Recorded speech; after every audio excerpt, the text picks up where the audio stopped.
Welcome back to another research review here, guys. This month, November, let's get to it this month. So, moving to our first study that I want to talk about today, and I'm going to get myself situated here a little bit better so it doesn't look as weird there. So, the first study comes from Mass, and they reviewed a article that looked at cyclic keto versus traditional dieting. So, they basically compared people that were on a ketogenic style diet for 5 days a week, and then they had 2 consecutive kind of higher carb days on the weekend. And then they compared that to just a traditional calorie deficit with a more kind of normal and balanced calorie split. And what they noticed was pretty much non-significant results by a whole lot. Like both groups lost about the same amount of weight. And the traditional group may have lost a little bit more body fat, but there could have been shifts in like glycogen and water that could have influenced this, as your body water is going to be counted towards your lean body mass, and eating more carbohydrates, each gram of carbohydrates binds itself to, I believe it's like 2 to 3 grams of water. So just decreasing your carbs alone is going to result in some of that loss of body water, or a loss of potential lean body mass, or what looks like lean body mass. So I think just that alone could have played with those results a little bit.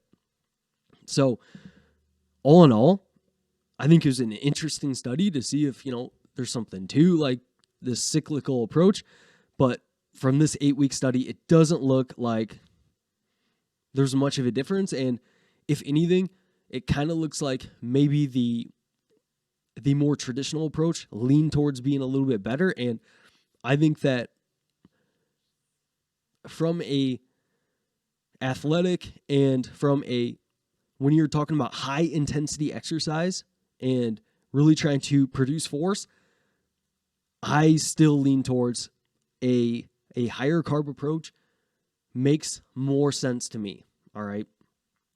So that's study number 1. Number 2 here.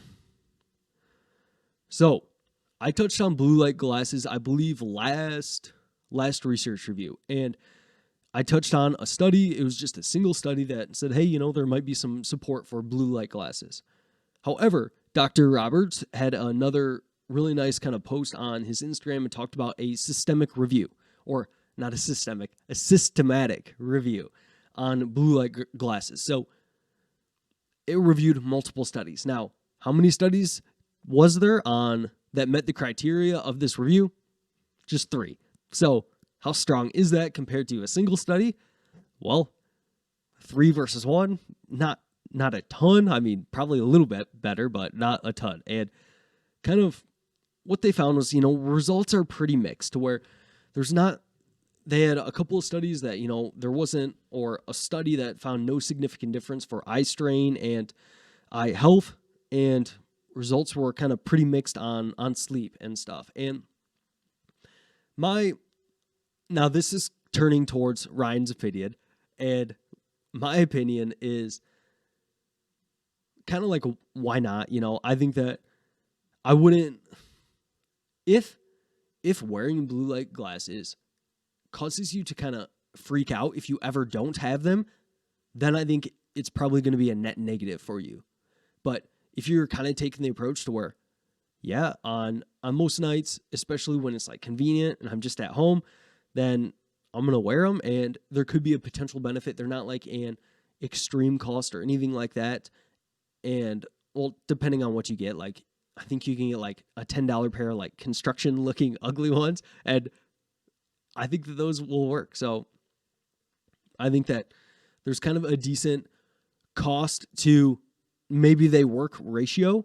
But if it comes to the point to where you're freaking out if you don't have them and stuff like that, I think that's taking it too far, and I wouldn't worry about that.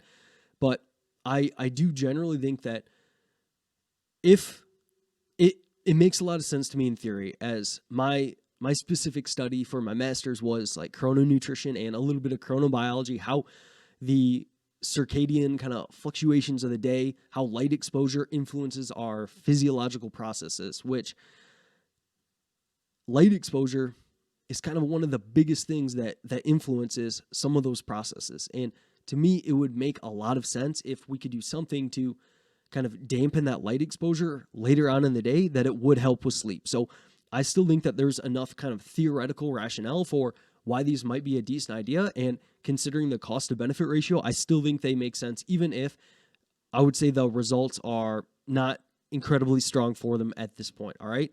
I'm okay with being a little bit more of an earlier adopter to these because of the cost of them is pretty low.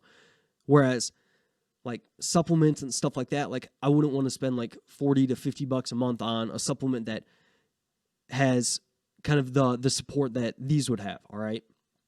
So hopefully that kind of provides a good summary of kind of my thoughts on these and why I still think that they might be a good idea, even if the results aren't super strong on them. All right. So good on that.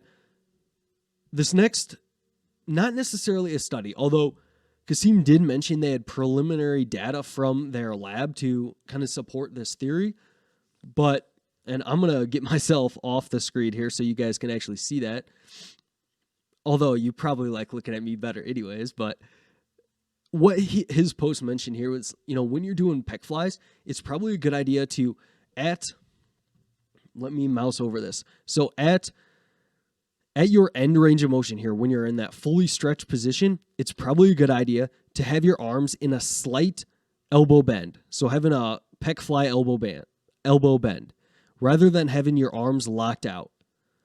And then when you straighten your arms, it's probably a better idea to really straighten out your elbows rather than having this kind of crab pose here to where you have a slight flex, as this can kind of just make it a shitty bicep exercise. All right. So for the effects of maybe a little bit helping with range of motion and making sure your stimulus is on your chest and not your biceps, this can really be beneficial. As I've had many clients that have said, hey, I feel my pec flies a lot more in my biceps. And then I'm like, what's your elbow angle look like at kind of peak contraction? And then they kind of look at me weird, like, what am I talking about? And then I demonstrate on video, do a really good demonstration because I'm very good at those. And what they say is they're probably more like this. And when we go a little bit more like this, it can feel a little bit better. All right. So that's number 3 there. Just kind of more of a helpful tip there. Now, number 4, yeah, we're back here. So gaining muscle while hypocaloric, which is the fancy term for being in a calorie deficit. All right. Dr. Cody Hahn had an awesome email about this. And essentially in this specific study, they consume 20% less than their predicted maintenance. So probably like not crazy accurate, but enough to still know that, hey, we're probably in a deficit here. And it was for 12 weeks. They went with a nutritionist to go over their food logs twice per week. So food logs also have their problems and stuff like that. But for the sake of this study, I think that it still was good enough to show the effect that I'm trying to demonstrate here. So they found that the group consuming protein and lifting weights still experienced kind of a really nice kind of body recomp. And, in this email from Dr. Hahn, he mentioned that he still thinks that it's probably a good idea to at least eat is at least enough food than you are expending each day to maximize muscle hypertrophy. So at least at maintenance or a little bit above to maximize it.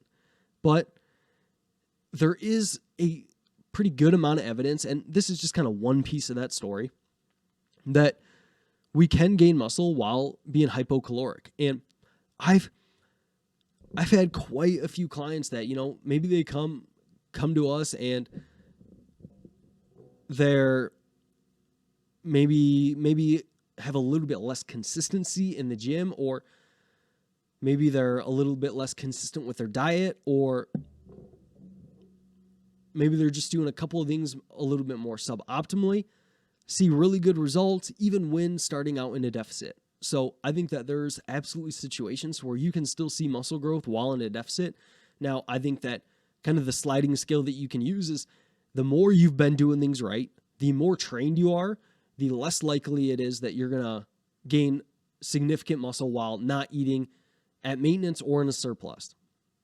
But the less trained you are, the less consistent you've been, the potentially the more overweight someone is, the more of their endogenous energy that they can use as resources to build that muscle, then the more likely they are to be able to put on muscle while in a deficit. All right. So that sliding scale is kind of what I like to use. And I think that right now it does seem that it's not impossible, but kind of on that sliding scale makes it more or less likely that you're going to be able to have that recomp. All right. And the fifth and final study here was also a cool post that, I got to see the study because Menno posted about it, and I didn't have access to this full study, so I wasn't able to read the full study. So I'm taking this as a little bit of trusting Menno a little bit. And Menno can be a little bit early on some things. So take everything here for a grain of salt. But I think that the results are, I'm pretty confident that, he wouldn't just misreport the results and stuff. So I am pretty confident in this. And I think that the main takeaway is still applicable here. All right. So this study had 75 maximal leg extensions per week with either only eccentric or only concentric. And what they found was the eccentric group had far more muscle damage the first few weeks, which is what we would all probably expect. However, the difference disappeared over the course of the study. So over the course of the 10 weeks. And this kind of brings along the theory that, hey, maybe it's less about something being special about the eccentrics and more so something being special about just it being novel. So rather than eccentrics being inherently more damaging, it could be that there's just more novelty that comes with it. And I'm a little bit on the fence about this one. I think that it's probably a combination of both. I think that with the eccentrics, you can probably apply more tension on your muscle. And if you're applying more tension on your muscle and stressing your muscle more, then it would make sense to me that you're inflicting a little bit more damage. Although our body is a robust machine and very good at adapting. And it also wouldn't surprise me that it kind of gets used to the effect of eccentrics and it's no longer as damaging. So I can see both of this. I would say that if we equated for novelty, I would still kind of expect eccentrics to maybe induce a little bit more damage, maybe just because the absolute tension can be higher with that eccentric load. But I do think that this is something that is interesting, and I think that one thing that's always important to keep in mind is that novelty and that we can adapt to a lot of different styles of training. And I do think that having a little bit of novelty here and there probably isn't a bad idea. And that it's also important to consider that this is another reason why it's important to not just, switch out exercises mid-meso a ton and stuff like that, as that novelty can totally throw off your accumulation of fatigue, and really being careful about introducing new exercises slowly and stuff like that, because it is something that is very much so worth paying attention to. So I just thought this was interesting that, hey, maybe it's a little bit more due to novelty rather than just solely the eccentric phase. All right. So hope you guys enjoyed the review this week, and I will see you in that next one.